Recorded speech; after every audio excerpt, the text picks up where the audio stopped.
నమస్తే, welcome to విభావలి nature. ఈరోజు మొత్తం క్లీనింగ్ అండి. క్లీనింగ్ సెక్షన్ పెట్టుకున్నాను. కరెక్ట్గా చెప్పాలంటే ఈరోజు కాదు, నిన్న సాయంత్రం నుంచి ప్రతి కుండీలో కలుపు తీస్తున్నాను. ఈ వర్షాకాలం వచ్చిందంటే మనం కలుపు తీస్తూ ఉంటాం, అది వస్తూ ఉంటుంది అన్నట్టే ఉంటుంది. ఇది బెట్ట తామర, మా సైడ్ అయితే మేము సత్యనారాయణ చెట్టు అంటాము. ఎంతో ఇష్టంతో 3 కలర్లో తెచ్చి పెట్టుకున్నాను. కొన్ని మొక్కలు ఏంటంటే మనం లేనప్పుడు ఉంటే బాగుండి అనిపిస్తుంది, తెచ్చుకున్న తర్వాత అవి మొండి మొక్కలు అనుకోండి, అసలు దాని మీద కాన్సన్ట్రేషన్ పెట్టలేకపోతాం. ఒక్కొక్కసారి సేమ్ ఇలాగే అయింది. అందుకనే 6 months నుంచి దాంట్లో తులసి మొక్కలు, ఈ గడ్డి ఇవన్నీ ఉండే మొత్తం క్లీన్ చేసి పెట్టిన. దానికి మంచి లిక్విడ్ ఫర్టిలైజర్ ఇచ్చి మళ్ళీ పూలు పోయించాలి. ఈ డ్రమ్ము విషయానికి వస్తే మనకి వర్షాకాలం స్టార్ట్ అయినప్పటి నుంచి తీసిన ఈ కొమ్మలు, కలుపు మొక్కలతోటి డ్రమ్ము మొత్తం నిండిపోయింది. ఇంతకు ముందు వీడియోలో మీరు అబ్జర్వ్ చేసినట్టయితే ఒక కుండి మట్టి నింపుకున్నాను. దీంట్లో కొంచెం కిచెన్ వేస్ట్, ఎండాకులు అవన్నీ వేసేసి ఒక కుండి మట్టి మాత్రం పోసినాను. ఇప్పుడు ఈ పాత కుండి, ఇది కలుపుకున్న మట్టి అయితే కాదు, అంటే రీసెంట్గా కలుపుకున్న మట్టి కాదు, పాత కుండీలు ఉన్న మట్టి ఇందులో వేసి ఈరోజు మొత్తం ఫిల్ చేద్దాం అనుకుంటున్నాను. ఇది ఈ డ్రమ్ము నిండి మళ్ళీ వేరే డ్రమ్లో కూడా వేయాల్సి వచ్చింది. కొంచెం పక్కన కూడా వేరే డ్రమ్ము పెట్టుకున్నాను నేను మళ్ళీ ఇదంతా వేయడానికి. దాంట్లో కూడా వేయాల్సి వచ్చింది. జామ చెట్టు చూడండి ఎంత మంచిగా అయిందో. చెట్టు నిండా చిట్టి కాయలు వచ్చినాయి. పెద్ద హైట్ కూడా పెరగలేదు. ఈ చెట్టు చాలా చిన్నగా ఉంది. మంచిగా అన్ని పిందెలు పడ్డాయి. ఇంకొక చెట్టుకు అయితే ఇంకా ఎక్కువ పడ్డాయి. ఇదిగోండి, ఈ డ్రమ్ లో మొత్తం వేసేస్తున్నా. ఆ డ్రమ్ము నిండి మళ్ళీ ఎప్పుడైనా మనం కుండీలు నింపుకోవడానికి అవసరం వస్తుంది అన్నట్టుగా నేను ఈ డ్రమ్ లో వేసి మూత పెట్టుకుంటున్నాను.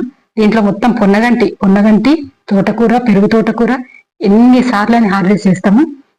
ప్రతి కుండీలో ఇదే వచ్చింది, అందుకనే మొత్తం తీసేసిన. అదే దీంతో పాటు రెడ్ తోటకూర వచ్చినట్టుంది, గింజలు అయినట్టున్నాయి. వేరే కుండీలో వేసుకుందాం. ఇదిగోండి గింజలు అయినాయి. ఇప్పుడు వేరే కుండీలో వేసుకుంటే వస్తాయి ఇవి. ఇక్కడ ఉన్న ఈ సైడ్ ఉన్న ఆకుకూరలు మొత్తం హార్వెస్ట్ చేసుకున్నాను. పాలకూర, చుక్కకూర, తోటకూర ఇవన్నీ హార్వెస్ట్ చేసుకున్నాను నిన్న. అట్లనే మీతో ఇంకొక విషయం కూడా చెప్తాను. మొన్న నేను కెమికల్ ఫ్రీ ప్రొడక్ట్స్ అని చెప్పేసి ఒక వీడియో తీసిన కదా, దాంట్లో డిష్ వాష్ లిక్విడ్ అయితే ఎక్సలెంట్ అండి, చాలా బాగుంది. మంచి నురగ వస్తుంది, మంచిగా క్లీన్ అవుతుంది అది. ఇంతకుముందు కూడా ఒక వీడియోలో మట్టి పాత్రల కోసం dish wash powder, natural dish wash powder అని ఒక వీడియో చేశాను. అది కూడా మంచిగా క్లీన్ అవుతుంది, కాకపోతే నురగ రాకపోతుండే. ఇది మంచి నురగ వస్తుంది, క్లీన్ అవుతుంది. ఇలాంటి కెమికల్స్ లేని ప్రొడక్ట్స్ మీకు చూపించాలనేది నా మెయిన్ ఉద్దేశం అండి. మన విభావలి నేచర్ ఛానల్ యొక్క మెయిన్ ఉద్దేశం అదేనండి. కెమికల్స్ లేని వెజిటేబుల్స్ మనం పండించుకునే దాంతో పాటుగా కెమికల్ లేని ప్రొడక్ట్స్ ఎక్కడ దొరుకుతున్నా కూడా అవి తెచ్చి మీకు చూపించాలనే ఉద్దేశమే నాది. ఎందుకంటే అది కూడా బడ్జెట్ ఫ్రెండ్లీనే, మరీ ఎక్కువైతే మనం కొనలేము. ఆ విషయం నాకు కూడా తెలుసు. మన బడ్జెట్లో ఉన్నాయి మాత్రమే నేను చూపిస్తాను. ప్లస్ మనం రెగ్యులర్గా వాడేటివి ఏవైతే ఉన్నాయో అలాంటివి నేను చూపిస్తాను. తప్పకుండా అలాంటి వీడియోలు పెట్టినప్పుడు ఖచ్చితంగా స్కిప్ చేయకుండా చూసి లైక్ చేసి ప్రతి ఒక్కరికి షేర్ చేయండి. దీంట్లో చేసే బాధ్యత నాది ఎంత ఉందో దాన్ని షేర్ చేసే బాధ్యత కూడా మీ మీద ఉంది. విభావల్ నేచర్ మెంబర్స్ మీద పెడుతున్నాను అది. ప్లీజ్ దయచేసి ఒక మంచిని మనము స్ప్రెడ్ చేయాలంటే ఖచ్చితంగా ఇలాంటి నా వీడియోస్ అనే కాదు, ఇలాంటి వీడియోస్ ఎక్కడున్నా కూడా ఖచ్చితంగా షేర్ చేయండి. ఈ పాత మట్టిని అయితే మొత్తం నేను ఈ డ్రమ్లో ఇట్లా స్ప్రెడ్ చేసేస్తున్నాను. ఇది రీసెంట్గా కలుపుకున్న మట్టి అయితే కాదండి, కుండీలో ఉన్న పాత మట్టిని వేసేస్తున్నాను. ఎందుకంటే జస్ట్ మనకి అది లోపల ఉన్నది కంపోస్ట్ కావడానికి నేను ఈ మట్టి వేస్తున్నాను. ఇంకా ఇంతే, దీని పైనుంచి నేను ఇంకా కంపోస్ట్ వేయద్దు అనుకుంటున్నాను. అంటే ఈ ఎండాకులు ఇంకేం వేయను, జస్ట్ ఇది మొత్తం స్ప్రెడ్ చేసేసి అట్లా వదిలేస్తాను. అది లోపల కంపోస్ట్ అయిపోతుంది. దీనిపైనుంచి ఇప్పటిదాకా తీసిన తోటకూర గింజలు ఉన్నాయి కదా, అవి వేస్తాను. వస్తే ఎర్ర తోటకూర వస్తుంది, లేదంటే లోపల మొత్తం కంపోస్ట్ అయిపోతుంది. మనకి ఏదైనా మొక్క పెట్టుకున్న తర్వాత అది పెరిగే క్రమంలో నేను ఎరువులు ఇవ్వాలనుకుంటున్నాను. అందుకే ఈ మట్టిలో నేను ఇలాంటి ఎరువులు కలిపలే, పాత మట్టినే వేసుకున్నాను నేను. అంటే ఈ డ్రమ్ము మొత్తము జస్ట్ 2 కుండీల మట్టితోటి నింపుకున్నాం మనం. కింద ఒక సగం కుండి ఇసుక, మధ్యలో ఒక కుండి మట్టి వేసాను. మీకు ఇంతకుముందు చూసిన వీడియోలో చూస్తే అర్థమవుతుంది. నెక్స్ట్ ఈ రోజు ఒక కుండి వేసిన, అది కూడా చూసారు కదా ఇంత చిన్న కుండియో. ఆ కుండి మట్టి 2 కుండీల మట్టితోటి మనం దాదాపుగా ఇంత పెద్ద డ్రమ్ము నింపుకున్నాము. కాకపోతే కొంచెం కుంగుతుంది. కానీ మనం మొక్క పెట్టుకున్న తర్వాత కూడా మనము ఎరువులు ఇస్తుంటాం కదా, అంటే మనకి పేడ ఎరువు అట్లాంటివి ఇచ్చినప్పుడు మనకు ఆ మాత్రం గ్యాప్ ఉండాలి. అందుకని నేను ఫుల్గా నింపట్లేదు. ఈ తోటకూర గింజలు అయితే వేసుకుంటున్నాను మొత్తము. ఇదిగోండి మంచిగా అయినాయి చూడండి గింజలు. ఇవి తోటకూర గింజలు అయితే మొత్తం పైనుంచి వేసుకుంటున్నాను. అయితే తోటకూర మనకు వస్తుంది, లేదంటే లోపల కంపోస్ట్ అయిపోతుంది.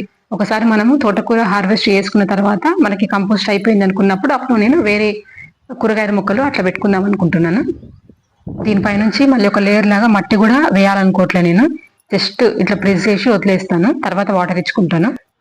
వస్తే ఎర్ర తోటకూర వస్తుంది, లేదంటే లోపల కంపోస్ట్ అయిపోతుంది.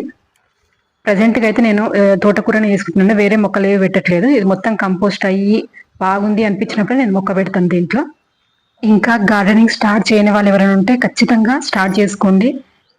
ఒకేసారి ఎక్కువ మొత్తంలో కాకుండా మెల్లమెల్లగా ఒక్కొక్కటి యాడ్ చేస్తూ మంచిగా తోట ఏర్పాటు చేసుకోండి. బాల్కనీలో అయినా సరే కొంచెం ఎండ, ఒక 2-3 గంటలు ఎండ వస్తుందంటే ఆకుకూరలు కూడా వచ్చేస్తాయి. తప్పకుండా ట్రై చేయండి. మనకి ఒక 4 మొక్కలు ఉంటే ఒక మంచి గుడ్ వైబ్ ఉంటుంది, పాజిటివ్ ఎనర్జీ ఉంటుంది. సంతోషమే సగం బలం అంటారు కదా, ఆ సంతోషం ఖచ్చితంగా వస్తుంది మన గార్డెన్ నుంచి. మనకు మంచి ఎక్సర్సైజ్ అవుతుంది, మంచిగా డి విటమిన్ వస్తుంది. ప్లస్ మనము మన చేతితో పండించుకున్న 2 వెజిటేబుల్స్ అయినా సరే, ఒక్క పండు అయినా సరే, ఆ తృప్తి వేరు. మనం ఏదో కేజీలు పండిస్తాము, లేదంటే వాళ్ళకు వచ్చినాయి మనకు అదే టెన్షన్ ఏం లేదు. జస్ట్ 2 అయినా సరే ఆ హ్యాపీనెస్ వేరేనే ఉంటుంది. తప్పకుండా ట్రై చేయండి. మల్బరీ మొక్క అసలు ఈ పాటికి పిట్టలు తినేయాలి, ఎందుకు ఉంచిందో ఏమో. కొంచెం రెడ్ కాగానే తినేస్తాయి అవి. చూడండి మంచి సైజు, అది ఒకలాగా వచ్చింది సైజు, 2 కలిపి ఒక ఫ్రూట్ లాగా అయిపోయింది.